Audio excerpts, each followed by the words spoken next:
Welcome to A9 TV. ముందుగా headlines చూద్దాం.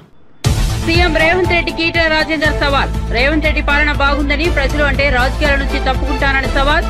CM మంచి పని చేస్తున్నారని అంటే ముక్కు నేలకు రాస్తానన్న ఈటెల.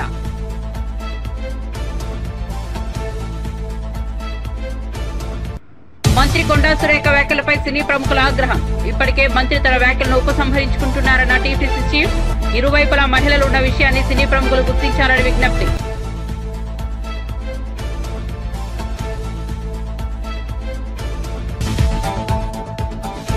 ఉమ్మడి పశ్చిమ గోదావరి జిల్లాకు చెందిన పార్టీ శ్రేణులతో జగన్ భేటీ. ఈ సందర్భంగా వైసీపీ కార్యకర్తలకు భరోసా కల్పించిన వైసీపీ అధినేత. చంద్రబాబు అబద్దాలు ఇప్పుడు మోసాలుగా మారాయని విమర్శ. విచక్షణ కోల్పోయి మాట్లాడుతున్నారని కేటీఆర్ హరీష్ రావుపై సీఎం రేవంత్ విమర్శలు. మీ ఉద్యోగం వారు తీశారు. కేటీఆర్ హరీష్ రావుపై రేవంత్ రెడ్డి ఫైర్. హైదరాబాద్ ట్రాఫిక్ వరద సమస్యపై చర్యలు తీసుకుంటే బురద జల్లుతున్నారని రేవంత్ రెడ్డి విమర్శ. కేటీఆర్ హరీష్ రావులపై దాడులు చేస్తామని మైనంపల్లి అంటున్నారన్న దాసోజు శ్రవణ్. కేటీఆర్ ను టార్గెట్ చేసి దాడులు చేస్తున్నారని వెల్లడి. హైడ్రా విషయంలో హైకోర్టు హెచ్చరించిన సీఎం రేవంత్ రెడ్డి ఆర్డినెన్స్ తెచ్చారని ఆరోపణ. హనుమకొండలో మంత్రి కొండా సురేఖ మీడియా సమావేశం. కేటీఆర్ వ్యాఖ్యలతో భావోద్వేగానికి గురైనట్టు వెల్లడి. ఆయనపై విమర్శలు చేసే క్రమంలో అనుకోకుండా ఓ కుటుంబాన్ని ప్రస్తావించానన్న మంత్రి. ఇప్పటికే ఎక్స్ వేదికగా సమంతకు క్షమాపణలు. ఇంద్రకీలాద్రికి పోటెత్తిన భక్తజనం. వేకువజాము నుంచే కనకదుర్గమ్మకు స్వప్నాభిషేకం. బాలత్రిపుర సుందరీదేవి అలంకరణలో దర్శనమిచ్చిన దుర్గమ్మ తల్లి.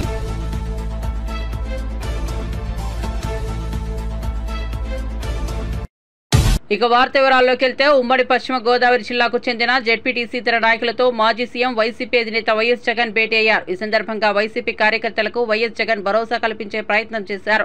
రాష్ట్రంలో అన్యాయమైన పాలన కొనసాగుతోందని, మళ్లీ వచ్చేది వైసీపీ ప్రభుత్వమేనని అన్నారు. రాజకీయాల్లో విశ్వసనీయత, వ్యక్తిత్వం అనేవి చాలా ముఖ్యమని తెలిపారు. కష్టం వచ్చినప్పుడు ప్రజలకు అండగా నిలబడగలిగితే అదే మనల్ని తర్వాత విజయ తీరానికి చేరుస్తుందని కార్యకర్తలతో అన్నారు. గత 5 ఏళ్లలో వైసీపీ ప్రభుత్వం ప్రజలకు ఇచ్చిన ప్రతి హామీ నెరవేర్చిందని జగన్ తెలిపారు. చంద్రబాబు అబద్దాలు ఇప్పుడు మోసాలుగా మారాయని చూపెట్టారు. చంద్రబాబు మోసాలపై క్రమంగా ప్రజల్లో ఆగ్రహం పెరుగుతోందని అన్నారు. వైసీపీ, టీడీపీ మధ్య తేడాను ప్రజలు గమనించారని తెలిపారు. వైసీపీ కార్యకర్తలు కేసులకు భయపడాల్సిన అవసరం లేదని పేర్కొన్నారు. ప్రస్తుతం రాష్ట్రంలో అన్యాయమైన పాలన కొనసాగుతుందన్న జగన్ మళ్లీ వచ్చేది మన ప్రభుత్వమే అని చెప్పుకొచ్చారు. ఒకవైపున ఇచ్చిన వాగ్దానాలు ఏవి కూడా అమలు కాకపోగా, మరోవైపున పూర్తిగా చదువులైతే పూర్తిగా దెబ్బతిన్న పరిస్థితులు కనిపిస్తూ ఉన్నాయి. విద్యా దీవెన పోయింది, వసతి దీవెన పోయింది, పిల్లలకు ఫీజు రీయింబర్స్మెంట్ కూడా అందని పరిస్థితిలోకి పోతుంది. ఇంగ్లీష్ మీడియం చదువులు అటకెక్కాయి. టోఫుల్ అన్నది గాలికి ఎగిరిపోయింది. గోరుముద్ద అన్నది రోజుకొక మెనూతో పెట్టే పరిస్థితి నుంచి ఈరోజు అలాంటి గోరుముద్ద అనే కార్యక్రమం కూడా నీరుగార్చే పరిస్థితి లేకపోయింది. వైద్య రంగం తీసుకున్న అదే పరిస్థితి. ఆరోగ్య ఆసరా అటకెక్కింది. అన్ని వైద్య రంగంలో కూడా అదే మాదిరిగానే జరుగుతూ ఉన్నా. వ్యవసాయం నేను చెప్పాల్సిన పనుల. పెట్టుబడి సహాయం దేవుడు ఎరుగు. ఉచిత ఇన్సూరెన్స్ ఎగిరిపోయింది, పెట్టుబడి సహాయం పోయింది. ఈ క్రాప్ కూడా సరిగ్గా చేయలేని పరిస్థితులు కనిపిస్తూ ఉన్నాయి. ఆర్బీకేలు అప్పుడే అటకెక్కేసి ప్రతి రంగంలోనూ కూడా మన హయాంలో డోర్ డెలివరీ జరిగే పథకాలు ఈరోజు డోర్ డెలివరీ అన్నది గాలికి ఎగిరిపోయింది. ఈరోజు తెలుగుదేశం పార్టీ కార్యకర్తలు ఇళ్లకు ఈరోజు అధికారులు పోయి అక్కడి నుంచి పంపిణీ చేస్తూ ఉండరు. ప్రజలు అక్కడికి పోవాలి, 2 నెలలు అక్కడికి పోకపోతే కన్నా కట్. ఇప్పటికే 1,50,000 పెన్షన్ ఇప్పటికే కటింగ్ అయిపోయినాయి. ప్రతి అడుగులోనూ కూడా ఇదే జరుగుతూ ఉంది. కరప్షన్ గురించి నేను చెప్పాల్సిన పనుల మీ అందరికీ తెలిసిన విషయమే. ఇసుక అయితే మన హయాంలో ఇసుక రేటు ఉన్న రేటు కన్నా ఇప్పుడు ఇంకా ఇసుక ఎక్కువ రేటు అమ్ముతున్నారు. కనీసం అప్పుడన్నా గవర్నమెంట్ కన్నా ఆదాయం వస్తాను నేను. ఇప్పుడు గవర్నమెంట్కి ఆదాయం రాకపోగా ఉచిత ఇసుక అంటున్నారు. గవర్నమెంట్కి ఆదాయం రాకపోగా మనం అమ్మిన రేటు కన్నా ఇంకా ఎక్కువ రేటుకి ఈరోజు ఇసుక ఈరోజు అమ్ముతా ఉన్న పరిస్థితులు. స్టాక్ పాయింట్లలో ఇసుకే కనపడకుండా పోతా ఉంది. మద్యం పరిస్థితి అంటే మనమేమో మద్యం తక్కువ తాగాలి, ప్రజలు బాగుపడాలి, వాల్యూమ్స్ తగ్గాలి అని మనం తాపత్రయపడితే వీళ్ళేమో గవర్నమెంట్కి వచ్చే ఆదాయం రాకపోయినా నష్టం లేదని తగ్గించి లిక్కర్ వాల్యూమ్స్ పెరగడం వల్ల వచ్చే లాభం ఏంది? చంద్రబాబు నాయుడుకు వాల్యూమ్స్ పెరగడం వల్ల డిస్టిలరీస్ డబ్బులు బాగిస్తారు. ఇది జరిగేది. ప్రతిదీ స్కామే. ప్రతి నియోజకవర్గంలో ఈరోజు క్లబ్బులు ఎక్కడ పడితే అక్కడ క్లబ్బులు కనపడతా ఉన్నాయి. మట్కా, జూదం క్లబ్బులు అన్నీ జరుగుతూ ఉన్నాయి. పోలీస్ స్టేషన్కి పోయి ఎవరైనా కేసు పెడితే రివర్స్ దొంగ కేసులు మన మీద పెడతా ఉన్నారు. ప్రతి వ్యవస్థ కూడా ఇదే మాదిరిగా దిగజారిపోయిన పరిస్థితి కేవలం ఈ 4 నెలల కాలంలోనే కనిపిస్తూ ఉన్నాం. ప్రజల తరపున మనం ఉద్యమించాలా, ప్రజల కష్టాల్లో మనం భాగస్వాములం కావాలా. కాబట్టి మీ అందరికీ నేను ఒకటే చెప్తాను, ధైర్యంగా ఉండండి, అందరం కలిసికట్టుగా పోరాడదాం, అందరం కలిసికట్టుగా ఉద్యమిస్తాం. అధికారం కోల్పోవడంతో విచక్షణ కోల్పోయి మాట్లాడుతున్నారని పరోక్షంగా కేటీఆర్ హరీష్ రావును ఉద్దేశించి సీఎం రేవంత్ రెడ్డి విమర్శించారు. నిరుద్యోగుల ఉసురు పోసుకున్నారు, అందుకేవి ఉద్యోగం వారు తీశారు. హైదరాబాద్లోని ట్రాఫిక్ వరద సమస్యను పరిష్కరించేందుకు చర్యలు చేపడుతుంటే బాహుమర్జు బురద జల్లుతూ తిరుగుతున్నారని మండిపడ్డారు. మూసీ అంశాన్ని అడ్డుపెట్టుకుని ఎన్నాళ్ళు బతుకుదామనుకుంటున్నారని కేటీఆర్ హరీష్ రావుపై ఆగ్రహం వ్యక్తం చేశారు. వివిధ రాష్ట్రాలలో తీసుకుంటున్న నిర్ణయాలు, అమలు చేస్తున్న విధానాల మీద అధికారిక బృందాలను పంపించి మంత్రివర్గ ఉపసంఘాన్ని ఏర్పాటు చేసి మెరుగైన విధానాన్ని తెలంగాణ ప్రజలకు అందించాలి అని ఒక నిర్ణయం తీసుకున్నాం. ఈ అన్ని విధానాలను పరిశీలించిన తర్వాత అది రాజస్థాన్ కావచ్చు, హర్యానా కావచ్చు, మహారాష్ట్ర కావచ్చు, కర్ణాటక కావచ్చు, వివిధ రాష్ట్రాలలో జరుగుతున్న అమలవుతున్న విధానాలను తెలంగాణ రాష్ట్రంలో గతంలో అమలు చేసిన విధానాలను అన్నిటిని కూడా అంచనా చేసి సరిపోల్చి చూసి ఒక నూతన విధానాన్ని ఈరోజు పైలట్ ప్రాజెక్ట్ కింద మనం ప్రారంభించినాం. ఇవాళ కొన్ని పత్రికలలో రాస్తున్నారు రేషన్ కార్డుల విధానాన్ని ఉపసంహరించుకున్నారని. ఈ పత్రికలకు మరి ఎవరు చెప్తారో నాకైతే తెలీదు, కానీ వాళ్ళకి రేషన్ కార్డుకి ఈరోజు ప్రవేశపెడుతున్న ఫ్యామిలీ డిజిటల్ కార్డుకి తేడా తెలియకపోవడం దురదృష్టకరం. ఇంతకుముందు పేపర్ల మీద మాన్యువల్లో కార్డులు ఇచ్చేవాళ్ళు. Ration card separate, Aarogyasri card separate, లేదా అదేవిధంగా రైతు బీమా, లేకపోతే రైతు బంధు, షాదీ ముబారక్, కళ్యాణ లక్ష్మి, ఆసరా పెన్షన్, ఇట్లా ఏది చెప్పినా, అదేవిధంగా అసంఘటిత కార్మికులకు హెల్త్ ప్రొఫైల్కు సంబంధించిన విధానాలు ఎక్కడికక్కడ ఏ డిపార్ట్మెంట్ ఆ డిపార్ట్మెంట్ దాదాపుగా 30 శాఖలు 30 రకాల సమాచారాన్ని సేకరించి ఎవరికి వాళ్ళ దగ్గర నిక్షిప్తం చేసుకోవడం వల్ల అసలు కుటుంబ సభ్యులు ఎవరు, ఆ కుటుంబంలో రేషన్ కార్డ్ అర్హత ఉన్న వాళ్ళు ఎవరు, పెన్షన్కి అర్హత ఉన్న వాళ్ళు ఎవరు, రైతు బీమాకు అర్హత ఉన్న వాళ్ళు ఎవరు, రైతు బంధుకు అర్హత ఉన్న వాళ్ళు ఎవరు, ఫీజు రియంబర్స్మెంట్కి అర్హత ఉన్న వాళ్ళు ఎవరు, ఇందిరమ్మ ఇల్లుకు అర్హత ఉన్న వాళ్ళు ఎవరు, ఈ విధంగా చెప్పుకుంటూ వెళ్తే 200 యూనిట్లు ఉచిత కరెంటుకు అర్హత ఉన్న వాళ్ళు ఎవరు, ఆర్టీసీ బస్సులో మహిళల ఉచిత ప్రయాణానికి ఎవరు అర్హులు, అదేవిధంగా 500 రూపాయలకు సిలిండర్ ఇవ్వడానికి ఎవరు అర్హులు, ఇట్లా ఎక్కడికక్కడ రకరకాల సమాచారము రకరకాల శాఖల దగ్గర ఉండడం వల్ల మెరుగైన విధానంతో పరిపాలన సాగించడానికి, ప్రజలకు మెరుగైన సేవలు అందించడానికి వస్తున్న ఇబ్బందులన్నిటిని కూడా రాష్ట్ర ప్రభుత్వం ఒక అంచనాకు వచ్చింది. అందుకే ఈరోజు రాష్ట్ర ప్రభుత్వం 30 శాఖల దగ్గర ఉన్న సమాచారాన్ని అంతా ఒక్క ఫ్యామిలీ డిజిటల్ కార్డుకి ఒక్క క్లిక్, ఎట్లయితే ఆధార్ను ఆ రోజు మన్మోహన్ సింగ్ గారు ప్రవేశపెట్టడంతో ప్రతి మనిషికి దేశంలో గుర్తింపు వచ్చిందో, 137 కోట్ల మందికి ఈరోజు ఆధార్ ఉంది అని అంటే అదే ఆధారమైంది ప్రభుత్వం ఇచ్చే సంక్షేమ పథకాలకు. అట్లాంటి ఆధార్ను ఇంకా మెరుగుపరిచి ఈరోజు ఫ్యామిలీ డిజిటల్ కార్డు రూపంలో ప్రతి కుటుంబానికి అర్హత కలిగిన వాళ్లకు అన్ని సంక్షేమ పథకాలను అందుబాటులోకి తీసుకురావాలని ఎయిర్ ఫుడ్స్ కంపెనీకి నెలకు 1000 టన్నుల నెయ్యి సరఫరా చేసే కెపాసిటీ లేదని టీటీడీ టెక్నికల్ టీం నవంబర్ 8, 2023న తేల్చిందన్నారు. ఎయిర్ ఫుడ్స్ కంపెనీ నెలకు ఉత్పత్తి చేసే నెయ్యి కేవలం 16 టన్నులు మాత్రమేనని టీటీడీ టెక్నికల్ కమిటీ నిర్ధారించిందని తెలిపారు. ఇలాంటి కంపెనీ నెలకు 1000 టన్నుల నెయ్యిని ఎలా సరఫరా చేయగలిగిందో జగన్ సమాధానం చెప్పాలని డిమాండ్ చేశారు. జూన్ 11 అంటే కరెక్ట్గా చంద్రబాబు నాయుడు గారు ముఖ్యమంత్రిగా బాధ్యతలు స్వీకరించడానికి ఒక రోజు ముందు ఆదరాబాదరాగా అగ్రిమెంట్ కూడా చేసేశారు. పర్చేజ్ ఆర్డర్ ఇచ్చిన తర్వాత agreement stamp paper 11th June కరెక్ట్గా ఒక రోజు ముందు. అంటే ఇదంతా ఎంత పకడ్బందీగా ప్రీ ప్లాన్డ్గా చేశారో చూడండి. అంతేకాకుండా ఇది technical evaluation document AR dairy foods private limited Dindigul. ఏ సంస్థ అయినా సరే తిరుమల తిరుపతి దేవస్థానానికి నెయ్యి సరఫరా చేయాలంటే ఆ ప్లాంట్ని టీటీడీ యొక్క టెక్నికల్ కమిటీ వెళ్ళి సందర్శించి వాళ్ళ రిపోర్ట్ ఇవ్వాలి. ఆ ప్లాంట్లో ఉన్నటువంటి కెపాసిటీ ఎంత, వాళ్ళకి నిజంగా నెయ్యి సరఫరా చేసేటటువంటి సామర్థ్యం ఉందా, వాళ్ళ దగ్గర ఎటువంటి ఎక్విప్మెంట్ ఉంది, వాళ్ళు ఎంతెంత నెయ్యి సరఫరా చేస్తూ ఉన్నారు, ఇవన్నీ ఒక టీం వెళ్ళి పరిశీలించి రిపోర్ట్ ఇవ్వాలి. ఆ రకంగా ఒక టీము నవంబర్ 8వ తేదీన 2023 ఒక టీము ఏఆర్ ఫుడ్స్కి వెళ్ళింది. అంటే గతంలో కూడా మార్చి 12 వీళ్ళు విడుదల చేసినటువంటి ఒక టెండర్కి ముందు ఇంకొక టెండర్ రిలీజ్ చేయడం జరిగింది. ఆ సందర్భంలో టెక్నికల్ కమిటీ వెళ్ళి పరిశీలించినటువంటి నివేదిక.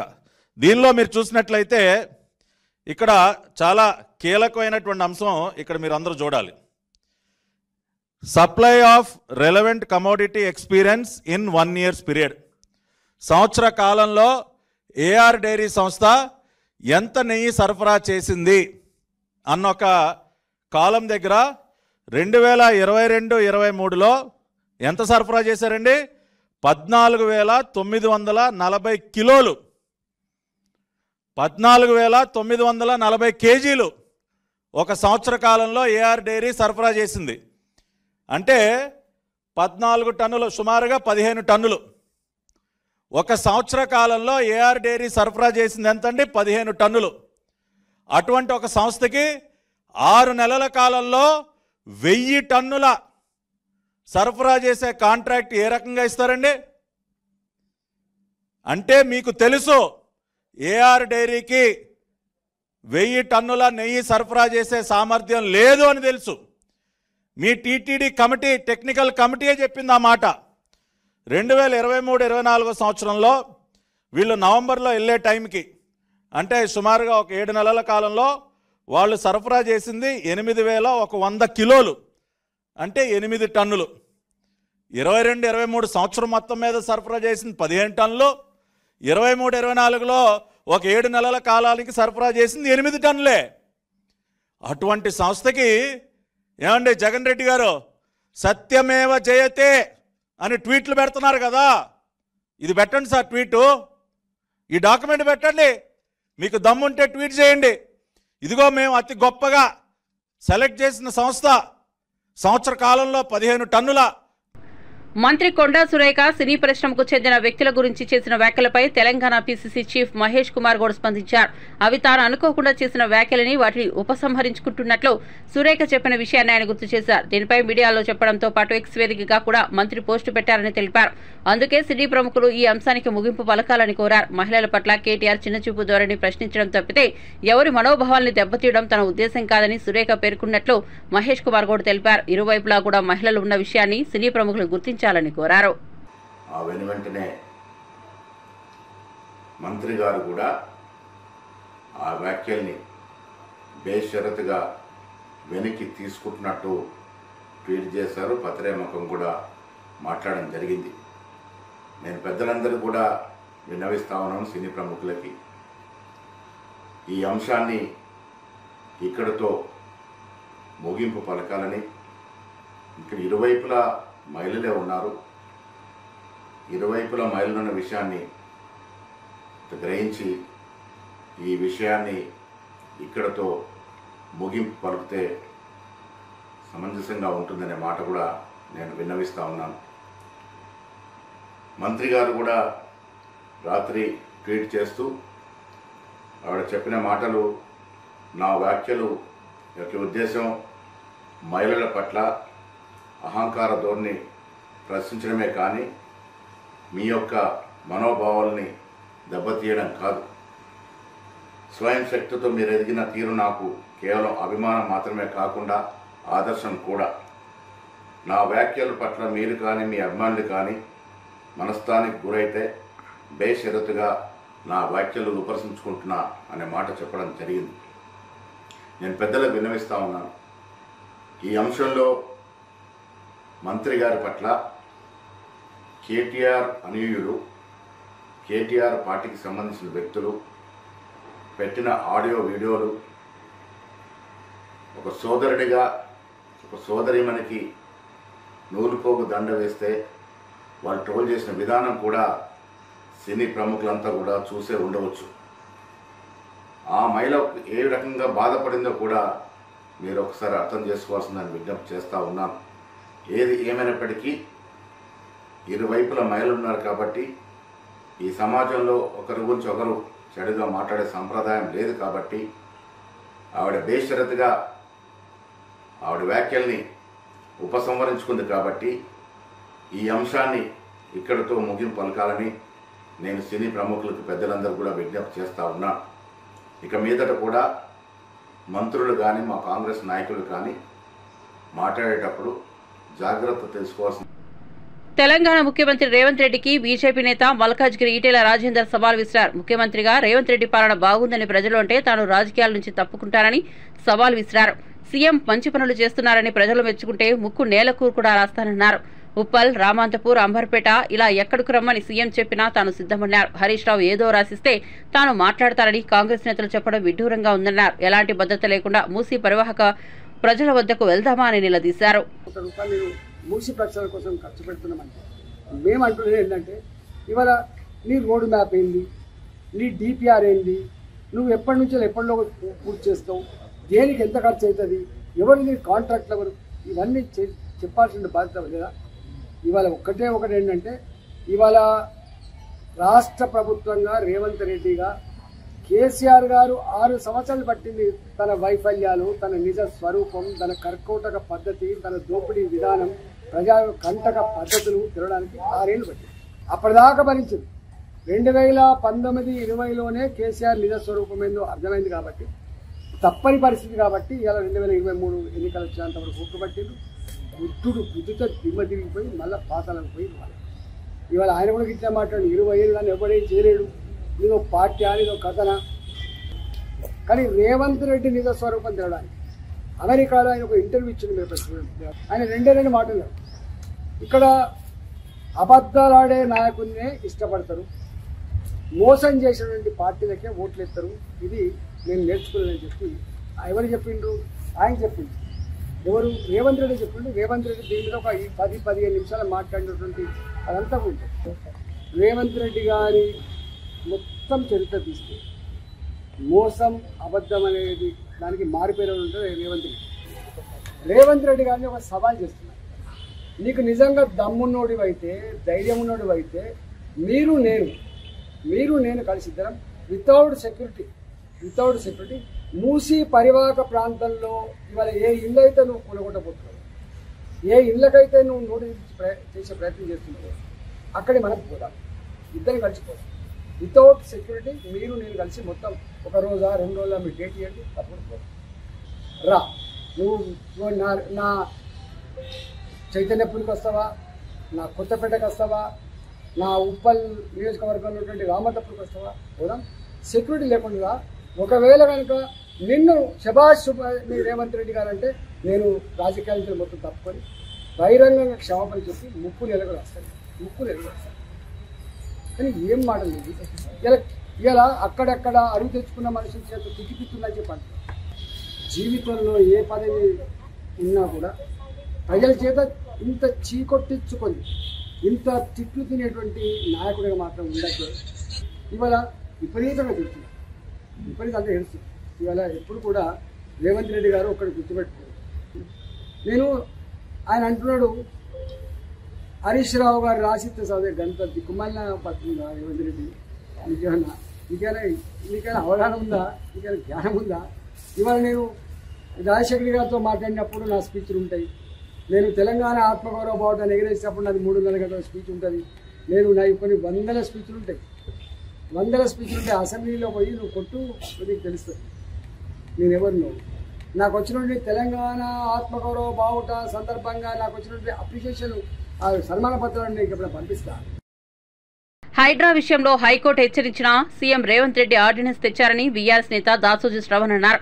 బీజేపీ గవర్నర్ హైడ్రా ఆర్డినెన్స్ కు ఆమోదం తెలిపారని, రేవంత్ రెడ్డి పాలనలో కేటీఆర్ కాన్వాయ్పై దాడి జరిగిందని ఆయన మండిపడ్డారు. కేటీఆర్ ను టార్గెట్ చేసి దాడులు చేస్తున్నారని, మైనంపల్లి కేటీఆర్ హరీష్ రావులపై దాడులు చేస్తామని అంటున్నారని, రేవంత్ రెడ్డి కొట్టండి చంపండి అనే మాటలను కాంగ్రెస్ నేతలు అమలు చేస్తున్నారన్నారు దాసోజు శ్రవణ్. కొండా సురేఖ మాటలు రాజకీయాలు ఉంటే అసహ్యం వేస్తోందని, గతంలో సీఎం రేవంత్ రెడ్డి కేటీఆర్ కొడుకును ఉద్దేశించి అసభ్యంగా మాట్లాడారన్నారు.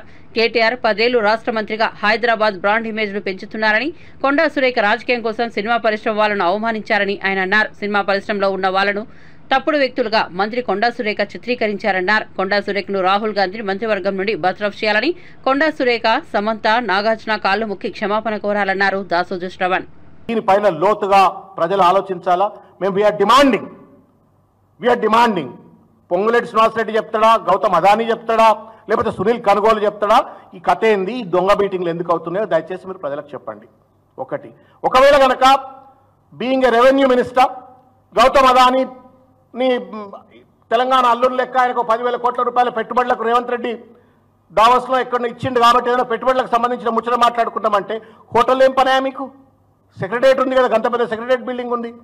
If that was an official meeting,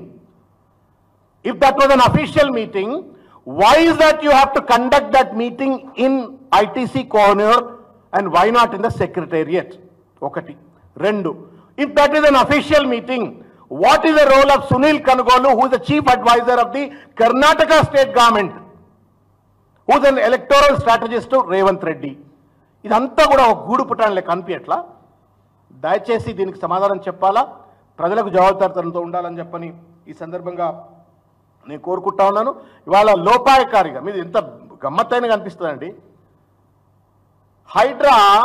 హైకోర్టులో ఆ జడ్జి గారు కాళ్ళకు దండం పెట్టాలా. పేదోడి బాధనంతా కూడా ఆయన గుండెల్లో పెట్టుకొని ప్రశ్నించినట్టుగా అనిపించింది. అద్భుతంగా ప్రశ్నలు వేసిండు, చివాట్లు పెట్టిండు. Any sensible person, not only Ranganath or Revanth Reddy or anybody in the government, అంత పెద్ద ఎత్తున హైకోర్టు వారు అంత సీరియస్గా ఒక అంశాన్ని ప్రస్తావించిన తర్వాత, మొట్టకాయలు పెట్టిన తర్వాత బాధ్యతగా వ్యవహరించాలా. ఏం చేసిండు రేవంత్ రెడ్డి? తెల్లారి పొద్దుగాల ఆర్డినెన్స్ పట్టుకొచ్చేసి. విజయవాడ ఇంద్రకీలాద్రిపై దసరా శరన్నవరాత్రి ఉత్సవాలు వైభవంగా ప్రారంభమయ్యాయి. కనకదుర్గమ్మకు భక్తులు పెద్ద సంఖ్యలో కానుకలు సమర్పిస్తున్నారు. ముంబైకి చెందిన సౌరభ్ అనే వ్యాపారి వజ్రాల కిరీటం, సీఎం రాజేష్ అనే మరో వ్యాపారి వజ్రాలతో చేసిన సూర్యచంద్రులను అమ్మవారికి కానుకగా సమర్పించారు. తూర్పుగోదావరి జిల్లాకు చెందిన భక్తులు హైమావతి, సూర్యకుమారి అమ్మవారికి నత్తు, బొట్లు, ముక్కెర చేయించారు. వీటిని దసరా తొలి రోజు దేవాదాయ శాఖ కమిషనర్ సత్యనారాయణ, ఈవో రామారావుకు అందజేశారు. వీటిని విజయవాడ పశ్చిమ నియోజకవర్గ ఎమ్మెల్యే సుజనా చౌదరి తిలకించి ఏపీ ప్రభుత్వం తరపున దాతలకు ధన్యవాదాలు తెలిపారు. అమ్మవారి మూల విరాట్ అలంకరణలో ఈ ఆభరణాలను వినియోగించనున్నట్లు ఆలయ పండితులు తెలిపారు. బులెటిన్ ముగించే ముందు హెడ్లైన్స్ మరోసారి చూద్దాం. సీఎం రేవంత్ రెడ్డికి ఈటెల రాజేందర్ సవాల్. రేవంత్ రెడ్డి పాలన బాగుందని, ప్రజలు అంటే రాజకీయాల నుంచి తప్పుకుంటానని సవాల్. సీఎం మంచి పని చేస్తున్నారని అంటే ముక్కు నేలకు రాస్తానన్న ఈటెల.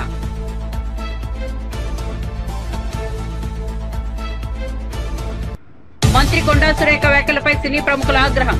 ఇప్పటికే మంత్రి తన వ్యాఖ్యలను ఉపసంహరించుకుంటున్నారన్న టీపీసీ చీఫ్.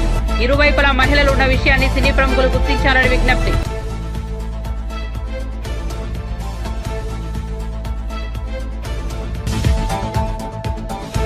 ఉమ్మడి పశ్చిమ గోదావరి జిల్లాకు చెందిన పార్టీ శ్రేణులతో జగన్ భేటీ. ఈ సందర్భంగా వైసీపీ కార్యకర్తలకు భరోసా కల్పించిన వైసీపీ అధినేత. చంద్రబాబు అబద్దాలు ఇప్పుడు మోసాలుగా మారాయని విమర్శ. విచక్షణ కోల్పోయి మాట్లాడుతున్నారని కేటీఆర్, హరీష్ రావుపై సీఎం రేవంత్ విమర్శలు. మీ ఉద్యోగం వారు తీశారు. కేటీఆర్, హరీష్ రావుపై రేవంత్ రెడ్డి ఫైర్. హైదరాబాద్ ట్రాఫిక్ వరద సమస్యపై చర్యలు తీసుకుంటే బురద జల్లుతున్నారని రేవంత్ రెడ్డి విమర్శ. కేటీఆర్, హరీష్ రావులపై దాడులు చేస్తామని మైనంపల్లి అంటున్నారన్న దాసోజు శ్రవణ్. కేటీఆర్ ను టార్గెట్ చేసి దాడులు చేస్తున్నారని వెల్లడి. హైడ్రా విషయంలో హైకోర్టు హెచ్చరించిన సీఎం రేవంత్ రెడ్డి ఆర్డినెన్స్ తెచ్చారని ఆరోపణ. హనుమకొండలో మంత్రి కొండా సురేఖ మీడియా సమావేశం. కేటీఆర్ వ్యాఖ్యలతో భావోద్వేగానికి గురైనట్టు వెల్లడి. ఆయనపై విమర్శలు చేసే క్రమంలో అనుకోకుండా ఒక కుటుంబాన్ని ప్రస్తావించానన్న మంత్రి. ఇప్పటికే ఎక్స్ వేదికగా సమంతకు క్షమాపణలు.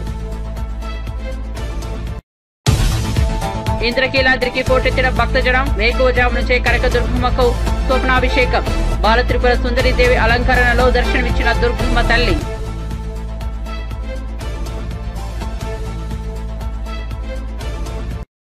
మరిన్ని అప్డేట్స్ కోసం చూస్తూనే ఉండండి A9 TV.